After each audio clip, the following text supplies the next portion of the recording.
A reportagem que você vai ver agora certamente te deixará indignado. Porque nossa vida seria mais fácil, seria mais barata.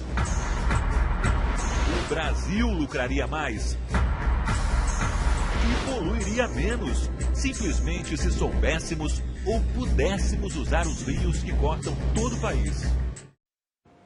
Exemplo, economizaríamos quase 4 bilhões de reais por ano, 4 bilhões, e tiraríamos milhares de caminhões das nossas estradas. Começa agora mais um episódio da série especial Brasil, quem paga é você. A reportagem é do Marcos Losecan.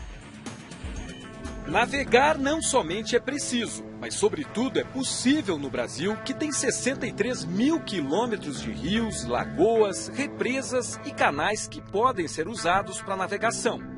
Só que nem um quarto desses percursos navegáveis é aproveitado. O meio de transporte mais barato que existe e que permitiu a expansão das fronteiras do Brasil colonial é hoje considerado um projeto naufragado em descasos e burocracias da República. Apenas 7% de todas as cargas brasileiras são transportadas por hidrovias. Pelas contas da Confederação Nacional dos Transportes, pelo menos metade dos produtos made in Brasil poderia circular por rios. Mas isso se tais caminhos estivessem, de fato, abertos. O Fantástico viajou por 5.700 quilômetros de rios para mostrar o que faz o transporte fluvial brasileiro encalhar.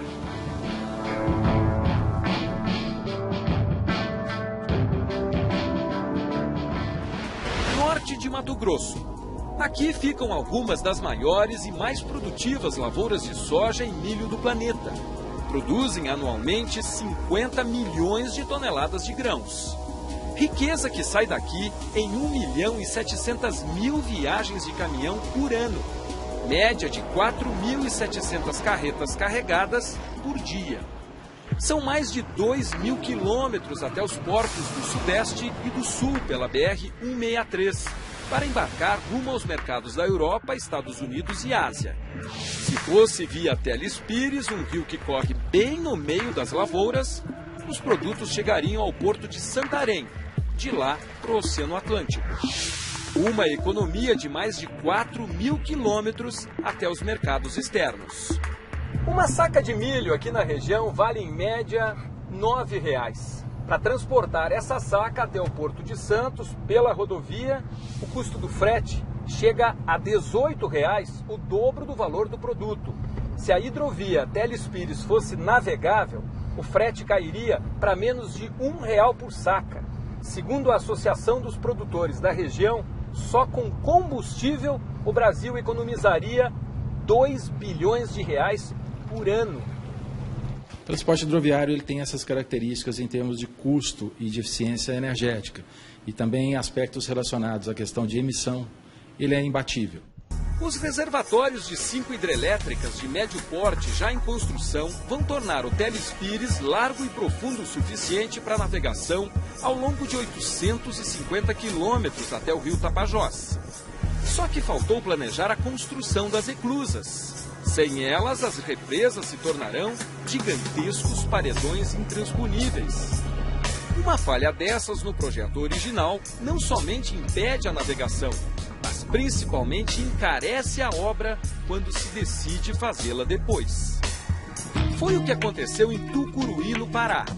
A hidrelétrica ficou pronta na década de 80. Aqui também não constava do projeto a construção de eclusas. Resultado: a obra acabou ficando 10 vezes mais cara.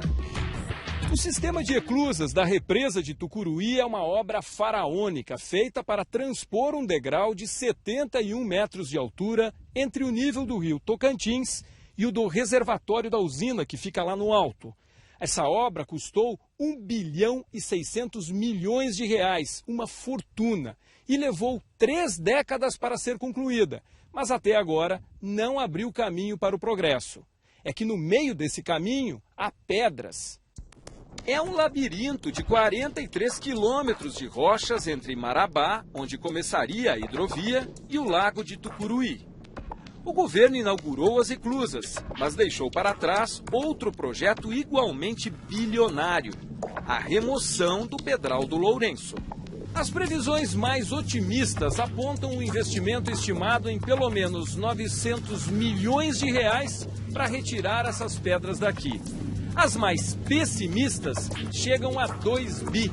Enquanto o dinheiro não sai do cofre e os projetos não saem das gavetas, o rio Tocantins, aqui na região do Pedral do Lourenço, só pode ser navegado no período de seca por pequenas embarcações como esta. Pelo calendário do Ministério dos Transportes, essas pedras já não deveriam estar mais aqui desde julho de 2011. Mas a obra nem começou. Segundo o Departamento Nacional de Infraestrutura de Transportes, o DENIT, o projeto estava muito caro. Você constrói a maior eclusa do mundo, que é a Tucuruí, mas não consegue resolver um problema de um pedral que existe logo na sequência. Então, na prática, a eclusa não tem utilidade alguma. O orçamento deste ano do Ministério dos Transportes destina apenas 400 milhões de reais para todas as hidrovias.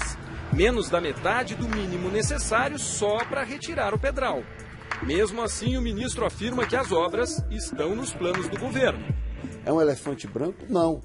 É um elefante e a gente quer montar depois desse elefante e transformar a hidrovia na realidade. Hidrovias também desafogariam as estradas no transporte de produtos agrícolas. Aqui tem capacidade de cada comboio levar em torno de 1.000 caminhões. Então, a substituição é muito grande desse transporte rodoviário para esse transporte hidroviário. O mundo inteiro faz questão de navegar seus commodities de maneiras mais econômicas e mais viáveis, fazendo canais, inclusive. E nós temos a dádiva divina de rios, pequenas obras de adequação, não fazemos e estamos desperdiçando essa eficiência. Os produtores buscam alternativas. Uma delas seria o Rio Madeira. Para isso, bastaria levar as cargas até Porto Velho. O problema é a situação do porto, que de organizado só tem mesmo o nome na placa. Dos 3 guindastes instalados há 30 anos, 2 são sucatas. Nós ainda transportamos mais de 4 milhões de toneladas só pelo Porto de Porto Velho nas condições que vocês estão vendo. Se tivesse um porto à altura, nós já estaríamos aí aproximadamente com 8 milhões, 7 milhões de toneladas. Outro problema para os navegadores do Madeira é o assoreamento. Bancos de areia surgem no caminho das balsas. O pior é quando a dragagem não evita os encalhes. Cada metro cúbico de terra e areia que esta draga retira do fundo do rio custa aos cofres públicos R$ 6,50. São mais de 6 milhões gastos este ano. Neste trecho do Madeira, um trabalho inútil. Flagramos a draga operando a mais de 500 metros do canal usado pelas balsas. Hoje o canal mesmo, em definitivo, está por aqui. O gerente da obra explica que o plano de dragagem é feito em cima de cartas hidrográficas de 3 anos atrás, quando a obra foi licitada. E o canal muda. De um ano para o outro muda. O que acontece? A licitação demora, já tem um tempo certo para sair, e ela é baseada em estudos anteriores, né? É mais 6 milhões de reais que vai madeira abaixo aí. O diretor do DENIT, Jorge Frache, só ficou sabendo do erro na dragagem durante a entrevista em Brasília. Ele prometeu parar o trabalho até que um novo estudo hidrográfico seja feito no Madeira. A empresa que vai fazer um trabalho desse, ela tem a obrigação de se situar no terreno. De se situar. Por quê? Porque o rio é um organismo vivo. Se estiver errado de alguma coisa, a própria empresa vai fazer o retrabalho sem cobrar nada para mim. Não muito longe da foz do rio Madeira, Manaus paga o preço do abandono. O porto, que pelos projetos deverá receber navios de passageiros durante a Copa do ano que vem, é do começo do século passado. O almirante que comanda a Marinha na região amazônica admite que vai ser difícil, para não dizer impossível, fazer a obra a tempo. Mas ele se mostra otimista. Almirante, falta menos de um ano para a Copa. Mas nós acreditamos em milagres. Eu prefiro acreditar que a gente vai entregar a obra e vamos trabalhar para isso. Mas o senhor acredita? Em milagres? Claro que acredito. Sou católico apostólico.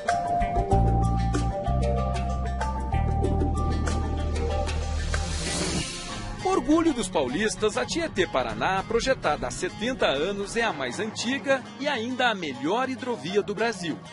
Todas as reclusas já foram construídas junto com as barragens das hidrelétricas. Graças a essas escadas, mensalmente, cerca de 500 comboios de balsas podem descer e subir o rio Tietê. No total, transportam 1.500.000 toneladas de produtos.